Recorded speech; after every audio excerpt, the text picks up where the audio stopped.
میں نے فارم پر دستخط کر کے واپس کرنے کے لیے ہاتھ آگے بڑھایا تو میرے سامنے تار والے کی جگہ انسانی ہڈیوں کا ایک خوفناک ڈھانچہ کھڑا تھا۔ لمبے لمبے ناخنوں والی انگلیوں کی ہڈیوں میں کاغذ اور پینسل عورت کی سسکیاں سنائی دینے لگتی تھیں۔ کبھی کبھی ننھے سے بچے کے رونے کی آواز بھی آتی تھی۔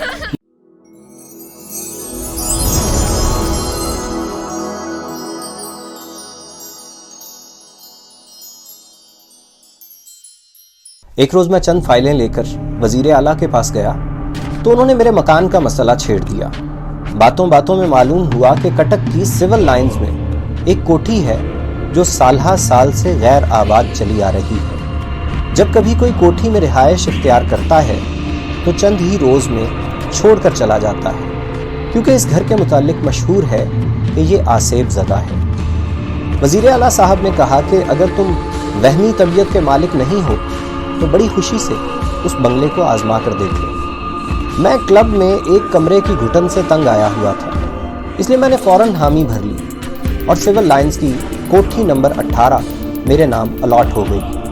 یہ ایک ہلکے زرد رنگ کی چھوٹی سی خوشنما کوٹھی تھی جس کے گرد 1.5-2 ایکڑ کا وسیع و عریض لان پھیلا ہوا تھا۔ لان میں گھٹنوں گھٹنوں تک اونچی گھاس اگی ہوئی تھی اور چاروں طرف سوکھے ہوئے کالے پیلے پتوں کے انبار لگے ہوئے تھے۔ جا بجا سوکھے ہوئے اور تازہ گوبر پر مکھیاں بھن بھنا رہی تھی۔ ایک طرف جامن اور آم کے کچھ پیڑ تھے جن کے نیچے بلیاں اور کتے وقتاً فوقتاً اپنی مخصوص آواز میں رویا کرتے تھے۔ دوسری طرف پیپل کا پرانا درخت تھا جس کی شاخوں سے بے شمار کالی کالی بھوری بھوری چنگادڑیں الٹی ٹنگی رہتی تھیں۔ کوٹھی کے عقب میں ایک کچا تالاب تھا جس کے پانی پر سبز کائی کی دبیز تہ جمی ہوئی تھی اور کناروں پر مینڈکوں، جھینگروں اور دوسرے کیڑے مکوڑوں کا جمع غفیر موجود رہتا تھا۔ کوٹھی سے کوئی 150-200 گز کے فاصلے پر باورچی خانہ تھا اور اسی کے ساتھ 2 سرونٹ کوارٹرز بھی تھے جن میں میرا کشمیری خانسامہ رمضان اور بنگالی ڈرائیور روز محمد رہتے تھے۔ 18 سول لائنز میں ایک ڈرائنگ روم، ایک ڈائننگ روم اور 3 بیڈ روم تھے۔ میں نے اپنے استعمال کے لیے جو بیڈ روم منتخب کیا اس کا ایک دروازہ ڈائننگ روم کی طرف کھلتا تھا، دوسرا دروازہ اور ایک کھڑکی برآمدے میں کھلتے تھے جس کے سامنے عقبی لان کا وسیع پھیلاؤ تھا۔ اس بیڈ روم کے سامنے ایک ڈریسنگ روم اور غسل خانہ بھی ملحق تھا۔ ایک رات میں سب دروازے اور کھڑکی بند کر کے بستر پر لیٹا کتاب پڑھ رہا تھا۔ میرے پاس کوئی ٹیبل نہیں تھا اور بجلی کا سوئچ پلنگ سے دور والی دیوار پر لگا ہوا تھا۔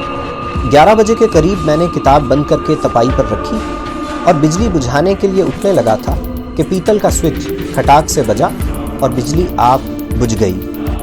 میں نے سوچا کہ کوئی پیچ ڈھیلا ہو گیا ہوگا، اس لیے اس کا بٹن اپنے آپ ہل گیا ہے، لیکن پھر خیال آیا کہ بجلی آف کرنے کے لیے بٹن کافی زور سے اوپر کی طرف گھمایا جاتا ہے اور اگر وہ ڈھیلا ہو گیا ہے تو اسے نیچے کی طرف گرنا چاہیے تھا، وہ اوپر کی طرف کیسے اٹھ سکتا ہے؟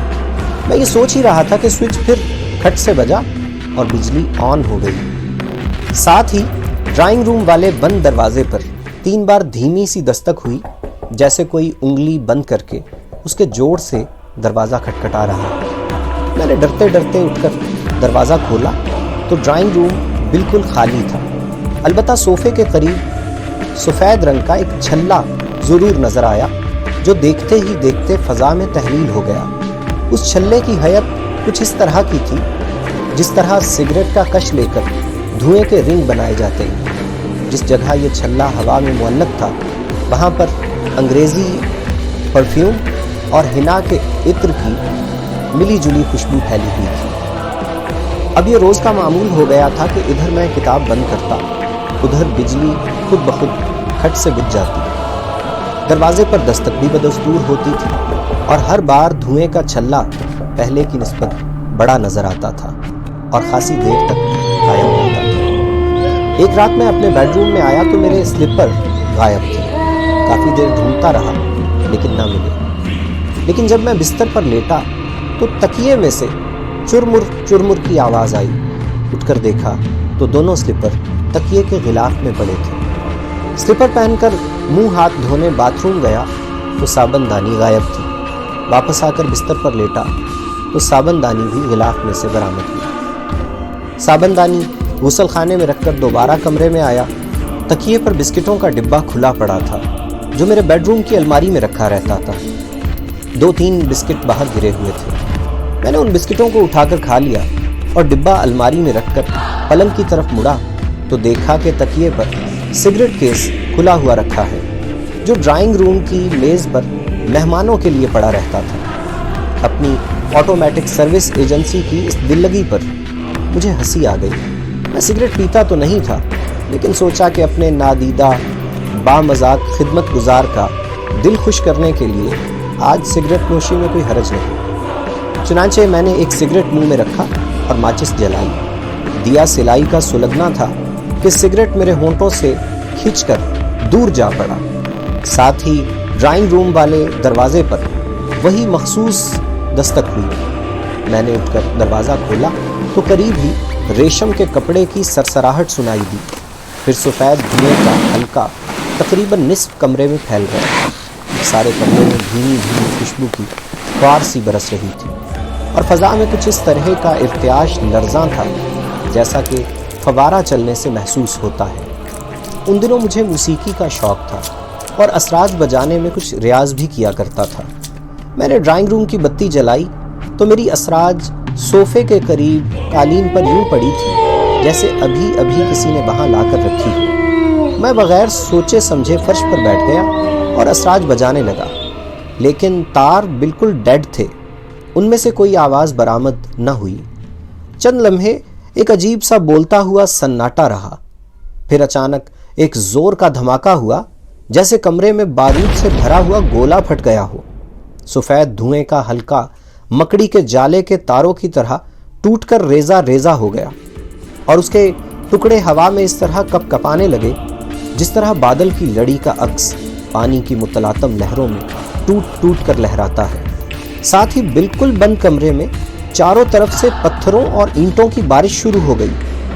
अब मैं जहां भी बैठता था मेरे आगे पीछे दाएं बाएं पत्थर ही पत्थर बरसते थे। बिस्तर पर लेटा तो पलंग के इर्द गिर्द संगो खिश्त का अंबार लग गया। एक पत्थर जो पलंग के ऊपर मेरे ऐन करीब आके गिरा, उसका वजन कई सेर था। कमरों के रोशनदान, खिड़कियां, दरवाजे सब बंद थे, लेकिन पत्थर बड़े जोर से सनसनाते हुए आते थे और मेरे बिल्कुल करीब जमीन पर गिर जाते थे। खुशकिस्मती से कोई पत्थर मुझे लगता नहीं था, वरना उनमें कुछ इतने वजनी और नोकदार होते थे कि चंद ही ज़रबों में इंसान की हड्डी पसली एक कर देने के लिए काफ़ी थी। इस वाक़े के साथ ही अगले चंद माह के लिए मेरी ज़िंदगी का धुर्रा बिल्कुल तब्दील हो गया। ऑटोमेटिक सर्विस की पुरलुत्फ आंख मचोली बंद हो गई। ड्राइंग रूम के दरवाजे पर एक जानी पहचानी शाइस्ता और मुअत्तर सी दस्तक भी मौकूफ़ हो गई। इस गैर मरई से माहौल में एक अजीब किस्म की लताफत, रफ़ाकत और इदराकी इश्तिराक का जो उन्सुर था, उसकी जगह अब फ़ौकुल फितरत, पुर असरार और हैबतनाक वाक़यात का ऐसा तसलसल शुरू हो गया जिसे पूरी तफसील से बयान करना आसान नहीं। इसलिए नमूने के तौर पर फ़कत चंद चीदा चीदा और निस्बतन अहम वाक़यात ही बयान किए जाते हैं।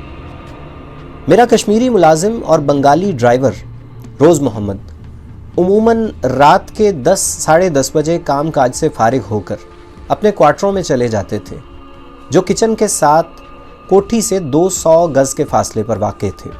उनके जाते ही कार्रवाई का आगाज़ ईंटों और पत्थरों से शुरू हो जाता था। कई बार ऐसा हुआ कि बाहर मूसलाधार बारिश हो रही है और कमरे के अंदर जो ईंटें और पत्थर बरस रहे हैं वो बिल्कुल खुश्क हैं। सुबह सवेरे मुंह अंधेरे मैं इस मलबे को टोकरों के हिसाब से समेट कर लॉन के तालाब में फेंक आता था, ताकि इस माजरे की खबर पाकर रमज़ान और ड्राइवर खौफजदा ना हो। ये कार्रवाई रोज़मर्रा का दस्तूर थी। ईंटों की बारिश के बाद घर के सब दरवाजे, खिड़कियां और रोशनदान खटखट करके खुद ब खुद खुल जाते थे और अपने आप बंद हो जाते थे। बंद होते वक्त दरवाज़ों और खिड़कियों के पंख एक दूसरे से इस जोर से टकराते थे जैसे शदीद आंधी चल रही हो। थोड़े थोड़े वक्फे के बाद ये अमल कई मरतबा दोहराया जाता था। घर की सब बिजलियां भी इसी रफ्तार से जलती और बुझती रहती थी। कभी किसी खुले दरवाजे को बंद करने की कोशिश करता तो वो बंद ना होता, और अगर बंद दरवाजे को खोलना चाहता तो वो खुलता नहीं था। एक बंद दरवाजे को खोलने के लिए ज्यादा जोर लगाया तो उसकी चौखट उखड़कर धड़ाम से जमीन पर गिर गई। चंद लम्हों के बाद वो खुद ब खुद उछलकर अपनी जगह फिट हो गई। आधी रात के करीब मेरे ड्राइंग रूम की छत चिरचिरा कर इस तरह बोलने लगती थी जैसे उस पर बेहद वजनी बोझ डाला जा रहा हो। कभी तो यूं महसूस होने लगता था कि इस बोझ के तले छत टूटकर नीचे आ पड़ेगी। फिर छत पर ऐसी आवाजें उभरती जैसे बहुत से लोग लकड़ी की खड़ावें पहने उछल कूद कर रहे हों। साथ ही बड़े बड़े ढोल के साथ कई दूसरे साज भी बजना शुरू हो जाते, जिनमें तबला, चिमटा, सितार और शहनाई की आवाज खास तौर पर नुमायां होती थी। फिर यकायक शंख बजने लगता और देर तक लगातार बजता रहता। रफ्ता रफ्ता शंख की दिलखराश गूंज बाकी सब आवाजों पर पूरी तरह गालिब आ जाती। मेरे बेडरूम के साथ अकबी लॉन की तरफ बरामदा था। कमरे की एक खिड़की और दरवाजा बरामदे में खुलते थे। रात के वक्त मैं दोनों को बंद करके अंदर से कुंडी लगा लेता था। एक रोज छत पर शंख की आवाज बुलंद हुई तो यूं सुनाई देने लगा जैसे बरामदे के पक्के फर्श पर बहुत से शहजोर घोड़े बैक वक्त सरपट भाग रहे। सुमों के टापों की आवाज के साथ उनकी दुम के बालों की सरसराहट और नथनों से जोर जोर से सांस लेने की फड़फड़ाहट भी वाज़े तौर पर सुनाई देती थी। जब ये आवाजें बड़ी देर तक जारी रही तो मैंने खिड़की का एक पट जरा सा खोलकर बरामदे में झांका। वहां पर घोड़ा तो कोई ना था, अलबत्ता लाल लाल अंगारा सी आंखों वाला उल्लू की शक्लो सूरत का एक भारी भरकम परिंदा पर हवा में मेहनत से इस तरह रहा था जैसे वो घोड़े का सवार। मेरे भागते ही इस कदर जोर से चीखा कि मैंने फौरन खिड़की बंद कर ली। काफी देर तक वो चीख बरामदे में सायरन की तरह बजती रही और उसके कुछ अरसा बाद यूं महसूस होता रहा जैसे वो अजीबुल खलकत परिंदा अपने पंजों से खिड़की को कुरेद कुरेद कर तोड़ने की कोशिश कर रहा है। उन दिनों मेरे पास सागवान की लकड़ी का एक बहुत बड़ा डाइनिंग टेबल था जिसका वजन 1.5-2 मन होगा। एक रात कोई चीज लेने के लिए मैंने डाइनिंग रूम की अलमारी खोली तो हैंडल से लिपटा हुआ एक बारीक सांप बल खाता हुआ उछलकर मेरे पांव पर आ गिरा। साथ ही अलमारी में रखे हुए चीनी के बर्तन खटखट करते हुए उड़न तश्तरियों की तरह मेज पर आकर जमा हो गए। उसके बाद डाइनिंग टेबल आहिस्ता आहिस्ता हवा में उठना शुरू हुआ और इस कदर बुलंद हो गया कि उसके ऊपर पड़े हुए चीनी के बर्तन टन टन करके बिजली के पंखे के साथ टकराने लगे। पंखे को छूकर मेज यकलख धड़ाम कर फर्श पर वापस आ गया और उसका एक पाया मेरे बाएं पांव के अंगूठे पर इस कदर जोर से लगा कि अंगूठे का कुछ हिस्सा आज तक बिल्कुल बेहिस है। एक रात मेरे कमरे में ईंटों और पत्थरों की जगह मुर्दार हड्डियां बरसने लगीं। हड्डियों में चंद इंसानी खोपड़ियां भी थीं। जा बजा बिखरा हुआ हड्डियों और खोपड़ियों का ये अंबार इतना करीहुल मंजर था कि सुबह का इंतजार किए बगैर मैंने उन्हें इकट्ठा करके एक चादर में बांधा और उन्हें तालाब में फेंकने के लिए बाहर लॉन में निकल आया। लॉन में पहुंचते ही मुझे यूं महसूस होने लगा जैसे जंजीरों के गुच्छे से मेरे दोनों टखनों पर पै दर पै जोर जोर की जरबें लगाई जा रही हैं। तालाब से इस किस्म की आवाज बरामद हुई जैसे कोई गोताखोर पानी से ऊपर उभरता है। साथ ही तालाब के किनारे सब्ज काई में लिपटा हुआ एक काला स्याह साया सा नमूदार हुआ और खूं खूं करता हुआ गुरीले की तरह मेरी तरफ बढ़ने लगा। मैंने हड्डियों का गट्ठा वहीं फेंका और पीठ फेर कर अपने कमरे की तरफ भागा। भागते ही मुझे यूं महसूस हुआ जैसे मेरे पांव रस्सियों के ताने बाने में उलझ गए हैं। बरामदे के करीब पहुंचकर मैं बुरी तरह लड़खड़ाया और मुंह के बल जमीन पर गिर पड़ा। अब खड़ा होने की सकत भी बाकी नहीं थी, इसलिए मैं पेट के बल रेंगता रेंगता बड़ी मुश्किल से अपने कमरे में दाखिल हुआ। मेरे टखनों में शदीद सोजिश और जलन हो रही थी, घुटने बुरी तरह छिल गए थे और मुंह के बल गिरने के बायस ठोड़ी से खून बह रहा था। मुंह हाथ धोने के लिए मैंने जाकर वॉश बेसिन का नलका खोला तो कुछ देर सूं सूं की आवाज आती रही और उसके बाद यकायक रट रट करके नलके से गरम गरम गाढ़े गाढ़े खून की धार बहने लगी। हड्डियों की बौछार के बाद यकायक सारे घर में ऐसा बदबूदार ताफुन फैल गया जैसे गलाजत से भरा हुआ गटर फट पड़ा हो। कभी हवा में पिसी हुई मिर्चों की धांस उठने लगती, कभी सूजी भुनने और हल्दी जलने की बू आने लगती, कभी सड़ी हुई मछली की बसांत फैल जाती। एक बार दिन हो या रात, मैं जो खाने पीने की चीज मुंह में डालता उसमें कंकर, मिट्टी और रेत की मिलावट होती। फलों के अंदर भी कंकर मिले होते। मैंने एक केला छील कर दरमियान से तोड़ा तो उसके अंदर जो स्यून सी होती है उसमें भी रेत इस तरह जमी हुई थी जैसे थर्मोमीटर की नाली में पारा भरा हुआ होता है। एक रोज आधी रात के बाद ड्राइंग रूम में टेलीफोन की घंटी बजी।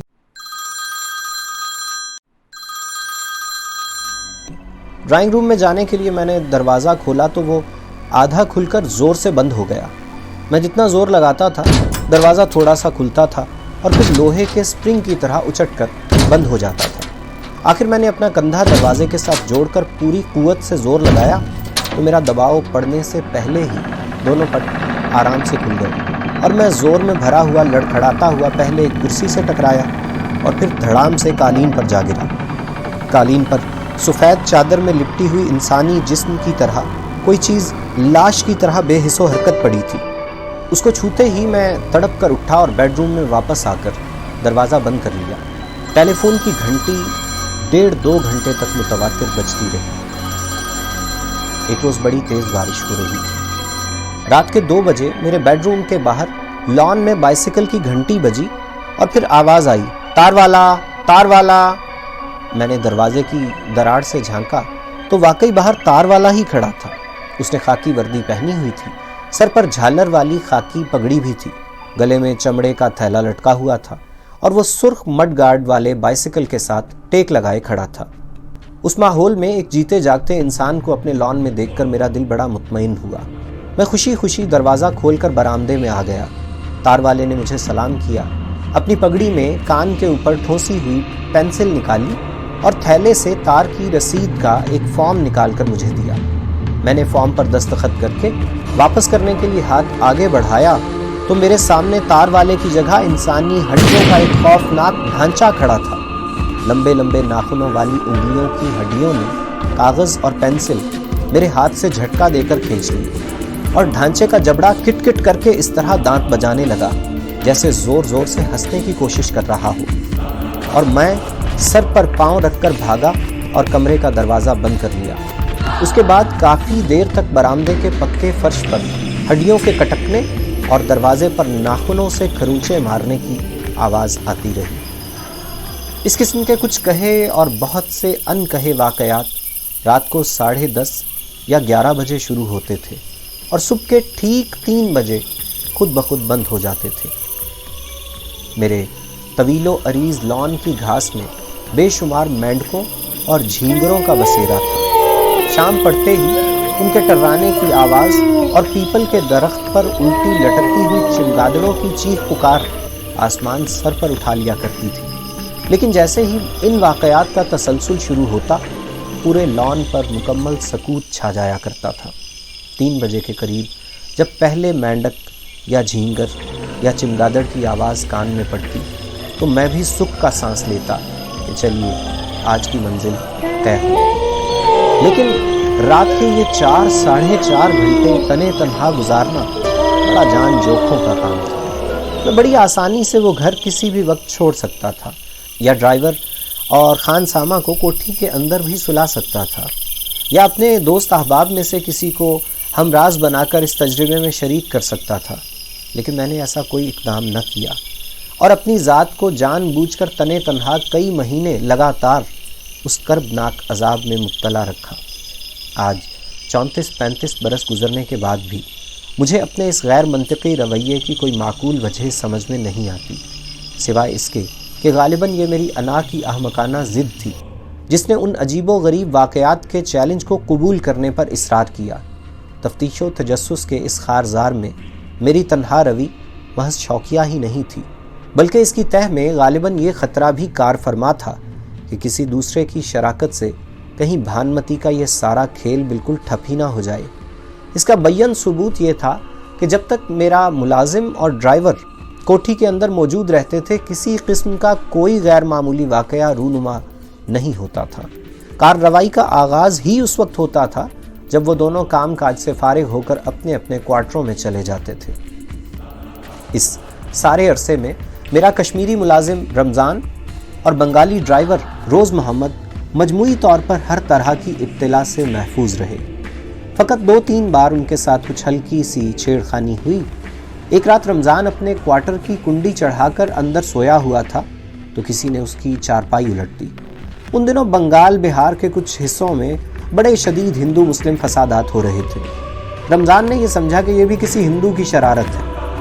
اپنے حملہ آور کا تعاقب کرنے میں وہ باہر کی طرف بھاگا تو اندھیرے میں اس کا منہ کھٹاک سے دروازے کے ساتھ ٹکرایا، کیونکہ کنڈی بدستور اندر سے بند تھی۔ میں نے اس سے پوچھا، اگر وہ ہندو باہر سے آیا تھا تو دروازے کی کنڈی اندر سے کس طرح بند ہو گئی؟ رمضان نے معصومیت سے جواب دیا، صاحب یہ قوم بڑی چالاک ہے، اس میں بھی سالے ہندوؤں کی کوئی چال ہوگی۔ روز محمد ڈرائیور کے کوارٹر میں بھی کبھی کبھار مختلف قسم کی ہڈیاں پڑی ملتی تھیں۔ اس کا خیال تھا کہ یہ سب آوارہ بلیوں اور کتوں کی کارستانی ہے جو دن بھر کوٹھی کے لان میں آزادانہ منڈلاتے رہتے ہیں۔ روز محمد اپنے کوارٹر کا دروازہ احتیاط سے بند کر کے رکھا کرتا تھا۔ اس کے سیدھے سادے دماغ کو اس تشویش نے کبھی پریشان نہ کیا کہ بلیاں اور کتے بند دروازے سے گزر کر اس کے کمرے میں ہڈیاں کس طرح ڈالاتے ہیں۔ اس ساری ہنگامہ آرائی کا اصلی ہدف صرف 18 نمبر کا بنگلہ تھا۔ رات ڈھلتے ہی یہ کوٹھی میرے لیے خوف و ہراس، عذاب اور عتاب کا جہنم بن جایا کرتی تھی۔ ہر نئے واقعے میں اپنی قسم کی دہشت، اپنی قسم کا ہول، اپنی قسم کی وحشت سمائی ہوتی تھی۔ پتا کھڑکا دل دھڑکا والا مقولہ مجھ پر حرف بحرف صادق آتا تھا۔